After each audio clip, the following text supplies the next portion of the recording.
Hi అండి. ఈరోజు వీడియోలో బచ్చల కూర టమాటా కాంబినేషన్లో పప్పు ఎలా తయారు చేసుకోవాలో చూద్దాం. చాలా టేస్టీగా ఉంటుందండి. సింపుల్ ప్రాసెస్ అనమాట. దీనికోసం కుక్కర్లో ఒక గ్లాస్ కందిపప్పు తీసుకొని శుభ్రంగా వాష్ చేసి 2 గ్లాసులు నీళ్ళు పోసుకున్నాను.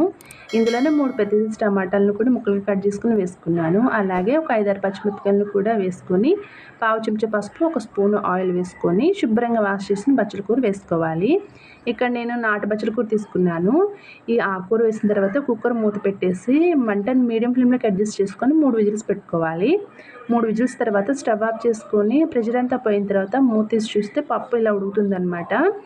ఇప్పుడు ఇందులోకి రుచికి సరిపడా సాల్ట్, ఒక అర చెంచా కారం, పులుపు తినేదాన్ని బట్టి చింతపండు పులుసు పోసుకోవాలి.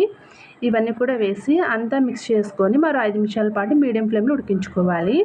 ఒక 5 నిమిషాల తర్వాత ఈ పప్పుని పక్కన పెట్టేసుకొని పోపు చేసుకుందాం.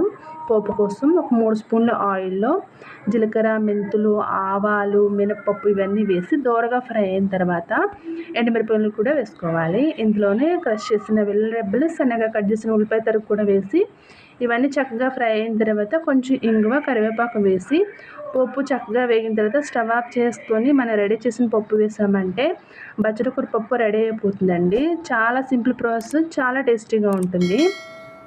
ఇలా బచ్చల కూర పప్పు చేసుకొని వేడి వేడి అన్నంలో నెయ్యితో తిన్నామంటే టేస్ట్ అయితే వేరే లెవెల్లో ఉంటుంది. అలాగే దీనికి చపాతీలో కూడా చాలా బాగుంటుందండి ఈ పప్పు. ఈ పప్పు వీడియో మీకు నచ్చితే ప్లీజ్ అండి నా ఛానల్ సబ్స్క్రైబ్ చేయండి. అలాగే ఒక లైక్ కూడా చేయండి. Thank you for watching.